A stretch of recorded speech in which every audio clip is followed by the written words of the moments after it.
अस्सलाम वालेकुम। खालिद सैफुद्दीन आपके साथ 20 सितंबर की कॉल लेकर। और समय पहले हम बात करते हैं पेशेंस पे। ये डेविड ड्रमन साहब कहते हैं कि पेशेंस क्रूशल तो है मगर बड़ी रेयर इन्वेस्टमेंट कमोडिटी है। इसकी अहमियत का अंदाज़ा इस बात से कीजिए कि इसको रेयर इन्वेस्टमेंट कमोडिटी कह रहे हैं वो। तो वॉरेन बफेट साहब ने भी पेशेंस पे बहुत बात की है। तो बहरहाल हमारे लिए ये बहुत अच्छी बात है कि अगर हम पेशेंस को ट्रेडिंग के दौरान जहन में रखें। और टिप ऑफ द डे मैं ये कहना चाहूँगा कि जिसने एक्यूमुलेशन सीख ली तो वो चैम्पियंस होंगे, क्योंकि वो स्टॉक को बॉटम आउट वही करते हैं और सब में तेज़ ग्रोथ भी उन्हीं को मिलती है। अच्छा, अब मार्केट जो है, अब जैसे अगर मैं एक्यूमुलेशन की बात करें तो हम पिछले 1-2 हफ्ते से एक्यूमुलेशन पे बहुत बात कर चुके हैं। आप नोटिस कीजिए कि यके बाद दीगरे मैंने डिफरेंट सेक्टर्स की भी बात की थी। और मैंने जब एक्यूमुलेशन की बात जब जिस स्टॉक के बारे में भी की, मैंने हमेशा एक बात को कहा कि considering the index and stock pressure, split buying strategy से आप एक्यूमुलेशन कीजिए। एन मुमकिन है मार्केट यहाँ से मज़ीद नीचे चली जाए, ठीक है जी। हम एक्यूमुलेशन कर चुके हैं। मेरे पास मैपल लीफ मौजूद है, मेरे पास डीजी खान मौजूद है, मेरे पास बाइफो मौजूद है, मेरे पास एएससी मौजूद है। कोई फिक्र की बात नहीं है। हमको जो स्प्लिट बाइंग है, एक तो वो हमें एक्टिविटी कराती है, क्योंकि जब मार्केट, जो लोग मार्केट प्लेयर्स होते हैं वो मार्केट में एक्टिविटी के बगैर रह नहीं पाते। तो आप छोटी छोटी एक्टिविटी अगर करते रहें और फिर उसके बाद अगर आपके फंड्स पूरे हो चुके हैं और यहाँ पर भी अगर आप एक्यूमुलेशन कर चुके हैं, लेट सपोज आज की बात करते हैं, आपकी एक्यूमुलेशन हो चुकी है और अब आपके पास फंड्स ख़त्म हो चुके हैं और मार्केट की पोजीशन अच्छी नहीं है, आप सिर्फ कुछ अरसे के लिए सब्र कर लीजिए। क्योंकि पिछले कई दिनों से हम एक बात कर रहे थे कि market medium and long term traders को ज़्यादा अट्रैक्ट कर रही है। शॉर्ट टर्म ट्रेड्स को बड़ा ही हम प्रिसाइसली देख रहे थे कि उसमें एंट्री लेनी है तो फ़ौरन एग्जिट लेनी है। या अगर आपने पिछली कॉलों में नोटिस किया हो तो मैंने कई दफ़ा ये भी कहा कि जो एक्यूमुलेट कर लिया है उसमें भी अगर आपको ऊपर सेलिंग का मौका मिले तो सेल कीजिए, नीचे दोबारा बाय मिल जाएगी। तो ये यही रीज़न था। और आप याद रखिएगा कि अगर आप अच्छी एक्यूमुलेशन और स्प्लिट बाइंग को सीख लें, समझ लें, अमल कर लें, तो आप वो उन लोगों में होंगे जो टॉप पे निकलेंगे, टॉप आई मीन बॉटम पे बाय करेंगे। अगर आप देखें तो अभी रिसेंटली बक्सले पेंट तो खैर बहुत ज़्यादा ही परफॉर्म कर गया, मगर मैं 2 स्टॉक की मिसाल दूंगा, ADMM और बर्जर पेंट की, कि टॉप पे निकलना उसी वक्त मुमकिन हुआ if you manage to trail the stop loss, ठीक है ना। तो उसी तरीके से अगर हम अमेजिंग ग्रोथ चाहते हैं विद इन मिनिमम टाइम, तो हमें बेहतरीन एक्यूमुलेशन करनी पड़ेगी। अच्छा जनाब, अब चलते हैं 13 सितंबर की जो हमारी कॉल थी उस पर कुछ बात कर लेते हैं। तो आपके सामने वो कॉल मौजूद है और उस कॉल के बारे में थोड़ी सी बात हो जाए कि लास्ट वीक की जो कॉल थी उसमें एक बात कही गई थी कि बुल्स को कंसिस्टेंसी की ज़रूरत है। और अगर हम पिछले हफ्ते पे नज़र डालें तो एग्जॉस्शन हमें पहले सेशन से नज़र आती है। अगर नीचे आप देखें तो ये जो चार्ट दिया हुआ है KEC 100 daily from June to सितंबर 2021, ये ग्लिम्स का जो कंटिन्यूएशन का जो सेकंड स्लाइड है उसमें अगर आप देखें तो पहला सेशन जो था और आखिरी, ये 5 सेशन को रेड बॉक्स में हाईलाइट किया गया है। उससे पहले मैं आपको ये 6 पॉइंट्स बता चुका हूँ जिसमें रेंज में मार्केट चल रही थी। ये जून से लेके अभी सितंबर चल रहा है और सितंबर तक इसकी ये पोजीशन रही। 6 अटेम्प्ट ऊपर की जानिब और 6 अटेम्प्ट नीचे की जानिब हमने देखे। छठे अटेम्प्ट के बाद जो 7वां अटेम्प्ट है जिसके अंदर क्लियरली मार्केट उस लेवल को तोड़ देती है, उसके बाद बेशक थोड़ा ऊपर उठती है मगर उसके बाद अभी भी उसके नीचे खड़ी है। तो पिछले वीक की कॉल में इस चीज़ को समझते हुए कि वो लेवल टूटा और उसके बाद एक हमें रिकवरी मिली, तो वो रिकवरी जो है बहुत ज़्यादा काबिल भरोसा नहीं थी और बड़ा वाज़े तौर पे बताया गया कि जब तक 47,554-446 एरिया के ऊपर मार्केट सस्टेन नहीं करती हम कोई उम्मीद नहीं करेंगे, और अगर मार्केट 47,224 के नीचे ट्रेड करेगी तो मार्केट के अंदर गिरावट बरकरार रहेगी। और हमने फिर इस गिरावट को देखा कि मंडे के दिन लिमिटेड मूव तो यकीनन नया हाई बना पिछले हफ्ते के मुकाबले में, मगर क्लोजिंग उसकी इनडिसाइसिव और एग्जॉस्टेड थी। उसके नतीजे में अगला सेशन हमको काफ़ी डिज़ास्टर्स मिला। उसके बाद फिर हम देखते रहे कि आखिरी 3 सेशन जो थे वो भी कुछ ऐसे ही रहे। एक सेशन में हालांकि हमने कोई 200-250 पॉइंट की रिकवरी ली थी, बट फिर जुमे को हमने अच्छा खासा हाई बनाने के बावजूद हमने एक ज़बरदस्त प्रेशर देखा, और जुमे के प्रेशर पे भी हम आगे बात करेंगे। तो मगर ओवरऑल अगर देखा जाए तो लोकल इन्वेस्टर की बाइंग बड़ी कंटिन्यू रही, मतलब पिछले हफ्ते भी उनकी अच्छी बाइंग थी, इस हफ्ते भी थी, बावजूद इसके कि मार्केट में 562 पॉइंट का लॉस हमने पिछले हफ्ते में देखा है। लोकल एंड फॉरेन फंड्स की सेलिंग हमने ज़रूर देखी है। अब चलते हैं जुमे के सेशन पे। जुमे के सेशन में पहला जो सेशन था वो तो बड़ा अच्छा चल रहा था। मार्केट ने 47,055 के ऊपर बासानी ट्रेड किया, और उसके बाद फिर जो आपको पहले सेशन में जो नमाज के वक्फे के दौरान जो मिड डे कॉल मिलती है उसमें एक ख़ास बात आपको बताई गई कि 47,055 के नीचे प्रेशर है, और वो प्रेशर भी ऐसा हो सकता है जो रिकवर नहीं करेगा। ये बात भी बताई गई आपको। सिर्फ प्रेशर ही नहीं, एक तो होता है मैं उस दिन की एग्जॉस्शन को हाईलाइट कर देता हूँ, मगर मैंने ख़ास तौर पे जुमे के दिन जो मिड डे कॉल दी उसमें मैंने ये बताया कि सर्टन पॉइंट के बाद मार्केट में रिकवरी की पॉसिबिलिटी नहीं रहेगी। और फिर जब मार्केट खुली तो हमने ये वाज़े तौर पे देखा कि खुलते ही वो हाई बनाया, उसने हाई बना के 46,917, और उसके बाद फिर सीधा नीचे। तो अगर आप 47,055 से देखें तो 500 पॉइंट बनते हैं। 500 पॉइंट की मार्केट ने गिरावट ले ली, गो के इंडेक्स सिर्फ 284 पॉइंट के नुकसान के साथ बंद हुआ। आप अगर ओवरऑल लॉस देखें तो वो 626 पॉइंट का था, अगर हाई से देखें, हाई से भी नहीं बल्कि आप वहाँ से देखें, हाँ हाई से अगर देखें। और हम अपनी जुमे की कॉल में ये बात कह चुके थे, गो के जुमेरात का सेशन जो है वो बुलिश क्लोज हुआ था, उसके बावजूद जुमे की कॉल में आपको ये बताया गया कि the worst is not over, और फिर मिड डे कॉल में आपको मज़ीद वाज़े किया गया। फिर एक पैनिक सिचुएशन क्रिएट हुई जो क्रिकेट सीरीज़ जो हमारी न्यूजीलैंड के साथ थी उसकी कैंसलेशन की वजह से।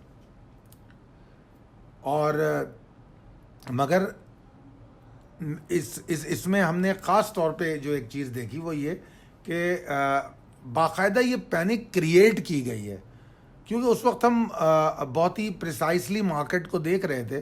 तो मार्केट के जो वेटेज वाले जो स्टॉक्स थे उनको ख़ास तौर पे उनके अंदर कुछ ऐसी सेलिंग हमें नज़र आ रही थी जो कहना चाहिए कि फेक तो नहीं कह सकते, क्योंकि बहरहाल, मगर मैं आपको इस तरह समझाऊं कि मैंने चंद शेयरों का काम होता देखा हाई वेटेज स्टॉक्स में कि चंद शेयर नीचे मार्केट के मतलब 3 रुपये नीचे अचानक वो चला जाए, फिर 1.5 रुपये ऊपर आ जाए, फिर 4 रुपये नीचे जाए, और बहुत कम शेयर के ट्रेड के साथ उसका इम्पैक्ट इंडेक्स पर बड़ा नेगेटिव आ रहा था। और जब इंडेक्स जो होता है वो एक पैमाना होता है ट्रेडर इन्वेस्टर्स का, तो जब उस पैमाने को वो गिरता और बढ़ता देखते हैं तो उससे वो अपने फैसले करते हैं, न सिर्फ फैसले करते हैं, उससे वो पैनिक भी होते हैं। तो अगर आप चार्ट पे अगर नज़र डालें तो तकरीबन 3 साढ़े 3 बजे तक पैनिक नज़र नहीं आ रही थी। 3:30 बजे के बाद पैनिक शुरू हो गई। जाहिर बात है, कंसिस्टेंटली इंडेक्स गिर रहा था और एक फ्री फॉल सिचुएशन क्रिएट हुई जब सेकेंड हाफ खुला।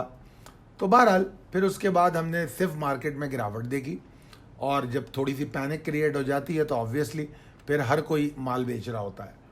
अगर आप सिर्फ और सिर्फ अपने बाइंग पर नज़र डालें तो जो लोकल इन्वेस्टर्स की बाइंग थी वो 1,67,00,000 की थी इस हफ्ते, जो ये हफ्ता क्लोज हुआ है। और पिछले हफ्ते 1,28,00,000 की थी। और मैं अगर आपको सिर्फ जुम्मे की पोजीशन बताऊं तो जुम्मे को $42 लाख की बाइंग थी, बावजूद इसके कि मार्केट जो है सेकंड सेशन में बुरी तरह गिर रही थी। उसके बावजूद भी मुझे ऐसा लगा कि एक्यूमुलेशन और टारगेट बाइंग बहुत आराम से होती रही। तो ये एक चीज़ थी जो मार्केट से मिसमैच नज़र आ रहा था। अच्छा जनाब, अब हम चलते हैं अपने आखिरी स्लाइड की तरफ। और उससे पहले मैं एक बात आपसे डिस्कस करना भूल गया कि बेशक मार्केट ने पैनिक दिया, सब कुछ दिया, मगर मार्केट ने मतलब जो medium to long term investor accumulation करना चाहते थे उनको अट्रैक्ट भी किया। और मैं ऐसा समझता हूँ कि मार्केट में रीस्केजुअलिंग, और पिछले कॉल्स में भी ये बात कह चुका हूँ कि लोगों ने अपने पोर्टफोलियो को यकीनी तौर पे रीस्केजुअल कर लिया है। मैं समझता हूँ 70 से 80% लोग ऐसा शायद कर चुके हैं। तो रीस्केजुअलिंग ऑफ पोर्टफोलियो इस बात पे पॉइंट करती है कि नए सेक्टर अब परफॉर्म करेंगे। और मैंने आपको दौरान सेशन भी एक सेक्टर के बारे में बताया था कि वो परफॉर्म करेगा, और उसने परफॉर्म भी किया। दैट वाज अनफॉर्चुनेट कि सेकेंड हाफ में कुछ सेलिंग आ गई, उससे उनकी परफॉर्मेंस पे असर तो पड़ा, मगर एटलीस्ट उन्होंने प्रेशर नहीं लिया। अब चलते हम अपनी आखिरी स्लाइड की तरफ, possibilities and strategies as per technical chart.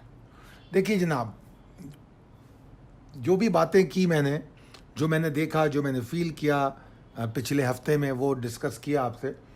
मगर एक जो रियलिटी है वो ये कि whatever happened in last week, उसने चार्ट पे कोई अच्छी सिचुएशन नहीं छोड़ी। मुकम्मल डिप्रेशन और एक ड्राउनी कैफियत बुल्स के लिए पैदा कर दी। बेशक जैसा मैंने कहा कि मैं फ्राइडे की सेलिंग से कन्विंस नहीं हूं, मगर जो कुछ भी हो चुका पिछले हफ्ते में, फ्राइडे के दिन weekly closing below the threat जो 46,940 एरिया था, ये तमाम चीज़ें किसी तौर पे भी बुल्स को अट्रैक्ट नहीं करती। अब आने वाले सेशंस में, जो आने वाला हफ्ता है, मंडे को अगर मार्केट 46,756 722 के नीचे भी ट्रेड करती है तो मार्केट डिप्रेशन को कंटिन्यू करेगी, क्योंकि मार्केट में अभी बियर्स का एग्रेशन पूरी तरह देखने में नहीं आया। एग्रेशन इसलिए देखने में नहीं आया कि अभी हमें कोई पैनिक वाले वॉल्यूम्स नज़र नहीं आए, मगर 46,527 के नीचे अगर मार्केट ट्रेड करती है तो आई एम अफ्रेड कि हो सकता है हमें पैनिक वॉल्यूम भी मिल जाए। और अच्छा है पैनिक वॉल्यूम आ जाए, क्योंकि जब वॉल्यूम में पैनिक आता है तो बियर्स को वो एग्जॉस्ट भी करता है। याद रखिए मेरी बात, जब तक वॉल्यूम्स के साथ मार्केट नहीं गिरेगी उस वक्त तक बियर्स भी पूरे एग्जॉस्ट नहीं होंगे। वॉल्यूम के साथ अगर मार्केट ऊपर नहीं बढ़ेगी तो मार्केट में रैली भी नहीं बनाएगी। ये कुछ चीज़ें हैं जो आप लोगों को इंडिकेटर्स समझने और सीखने चाहिए। बहरहाल 46,527 के नीचे I am expecting aggression in bears, और मैं ये समझता हूँ कि बुल्स की कोई एफर्ट्स पे बिलीव नहीं करना चाहिए, और जब तक के वो 47,055 के ऊपर खड़े ना हो जाएं, आपको बिलीव ही नहीं करना चाहिए। उससे पहले वो कहीं से भी वापस नीचे आ सकते हैं, कहीं से भी नीचे आ सकते हैं। अगर आप जुमे का हाई देख रहे हैं वो 47,181 का था, मगर हमारे लिए अहम 47,055 की अहमियत बरकरार रही, जो आपको मिड डे कॉल ने बताई गई। तो 47,055 की जो अहमियत है वो अपनी जगह पे बिल्कुल अटल है। तो जब तक उसके ऊपर खड़ा नहीं होता, इंडेक्स क्लोज नहीं होता, उसके बाद भी हमें कंसिस्टेंसी चाहिए। अगर आप लोगों को याद हो तो मैंने आपको एक एरिया बताया था 47,343 से लेके 47,459 तक का। ये वो एरिया है जिसके ऊपर जाके बुल्स के अंदर कंफर्ट लेवल डेवलप होना शुरू होगा। तो इन तमाम चीज़ों को जहन में रखिएगा। तो ये जो लेवल्स और ट्रिगर्स की मैं बात कर रहा हूँ, these are really helpful for the short term traders. Medium and long term traders के बारे में तो मैं बता चुका हूँ। एक्यूमुलेट कर चुके हैं तो सुकून से बैठ जाएं। कोई मार्केट के अंदर डिज़ास्टर नहीं है। और रह गई बात न्यूजीलैंड वाली, जो पैनिक क्रिएट किया गया, पहले तो वो मैं इसको मानता ही नहीं कि वो पैनिक था, वो पैनिक क्रिएट किया गया। मैंने ग्रुप पे भी आप लोगों की डिस्कशन पढ़ी और मुझे अच्छा लगा कि आप लोग भी राइट डायरेक्शन में देख रहे हैं। और उसके बाद कुछ रियलिटीज़, जो मैं सिर्फ यही नहीं कि मैं अपनी राय दे रहा हूँ या आपकी राय पे बात कर रहा हूँ, मैंने बहुत सारे चीज़ों को, रिपोर्ट्स को पढ़ा, उसमें इस चीज़ से ये बात बड़ी वाज़े होती है कि ये एक सडन जो है फैसला था। ऐसा नहीं होता कि कोई टीम अपने घर से चल पड़ी हो बग़ैर अलर्ट्स को देखे हुए सिक्योरिटी। देखिए, स्पेशली मैं आपको यहाँ ख़ास बात कहूँगा, श्रीलंकन साइड जो थी ना, वो उसको जितना भी सलूट किया जाए कम है, जिन हालात में वो हमारे पास खेलने आए। और श्रीलंका जैसी साइड ऐसे फैसले कर सकती है। फिर भी ये जो न्यूजीलैंडर्स हैं या ऑस्ट्रेलियंस हैं या इंग्लैंड वाली टीमें, ये तो अगर 1% भी अगर थ्रेट हो तो वो जहाज़ों में नहीं बैठती। यहाँ आ जाना, सीरीज़ का डिसाइड हो जाना और उसके बाद अचानक मैच से पहले बंद हो जाना, ये सब एक ड्रामा है। और अगर आप लोगों ने काबुल वाली मेरी वीडियो सुनी होगी तो मैंने ऑब्वियसली ऐसे थ्रेट तो मुझे नहीं पता, मगर मैंने आपसे एक बात उस वीडियो में कही थी कि मुख्तलिफ तरीक़े आजमाए जाएंगे पाकिस्तान को प्रेशर में लेने के लिए। मैंने उस वीडियो में ख़ास तौर पे ये बात कही थी कि ऐसा नहीं होगा कि वाज़े तौर पे खुल के सामने आए दुश्मन, मगर उसको ये बात बहुत खलेगी कि अफ़गानिस्तान में हमारा रोल सब में बड़ा होगा, उसको इग्नोर नहीं किया जा सकता। अब ये चीज़ें ये अब किस शक्ल में आती हैं, उसकी कोई भी शक्ल हो सकती है। ये तो खैर जो न्यूजीलैंड वाला हुआ है, ये मतलब मैं उससे रिलेट कर रहा हूँ, मगर मेरे तसव्वुर में भी नहीं हो सकता, मेरे क्या शायद किसी के भी तसव्वुर में नहीं हो सकता कि ऐसा भी हो सकता है। तो बहरहाल ये क्रिएटेड पैनिक है। और मैं एक मेंबर की एक पोस्ट पढ़ रहा था जिसमें उन्होंने बड़ा अच्छा लिखा कि न्यूजीलैंड ने जो किया सो किया, मगर जिन लोगों ने मार्केट गिराने की कोशिश की है, क्योंकि मैं इस बात को मानता हूं कि उस दिन मार्केट को बड़ा कीनली मैं ऑब्जर्व कर रहा था, मुझे यकीनी तौर पे नज़र आया कि मार्केट को ख़ास तौर पे प्रेशर देने की कोशिश की गई है। तो बहरहाल उन लोगों ने एटलीस्ट अच्छा नहीं किया।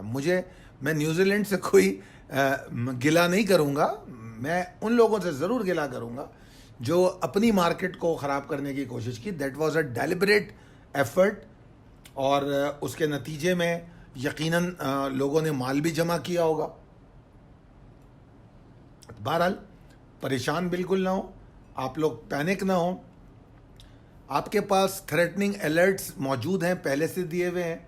अगर मार्केट और भी नीचे जाएगी तो भी हमको परेशान नहीं होना है, क्योंकि मार्केट के अंदर जो मार्केट में जो कॉरपोरेशंस ट्रेड कर रही हैं, आपके सामने अभी जो नए IPOs आए उनकी जो बिडिंग जो हुई है वो आपके सामने है कि जो ओवर सब्सक्राइब वो हुए। ये तमाम चीज़ें मार्केट पे बिलीव होने की निशानदेही करती हैं। फिर जो अर्निंग आ रही हैं, मैं अर्निंग्स वगैरह के बारे में बहुत ज़्यादा तो नहीं जानता, फंडामेंटली मैं इतनी बात नहीं करता, मगर चूँकि हमारे जो स्ट्रॉन्ग पिक्स होते हैं वो फंडामेंटली पिक्ड स्टॉक्स होते हैं, तो उनमें कई स्टॉक ऐसे हैं जो मैं खुद देख रहा हूं जो नेगेटिव से पॉजिटिव अर्निंग दे रहे हैं। तो काहे किस बात की परेशानी है? कॉरपोरेशंस तो परफॉर्म कर रही हैं, तो लिहाजा मार्केट में पैनिक बिल्कुल मत हो। बेशक नेगेटिव बातें हैं, इकोनॉमी के हवाले से गवर्नेंस के इश्यूज हैं, इम्प्लीमेंटेशन के इश्यूज हैं, पॉलिटिकली इनसिक्योरिटी है कंट्री में, no doubt about it, but market अपने फंडामेंटल्स को ऑनर करेगी और मार्केट में कोई पैनिक सेलिंग होने नहीं जा रही। ठीक है, तो जो लोग शॉर्ट टर्म ट्रेड करते हैं वो बैकफुट पे रहें और medium and long term planning के साथ मार्केट में एंट्री लें, तो इंशाल्लाह फ़ायदे में रहेंगे। बहुत शुक्रिया, अल्लाह हाफिज़।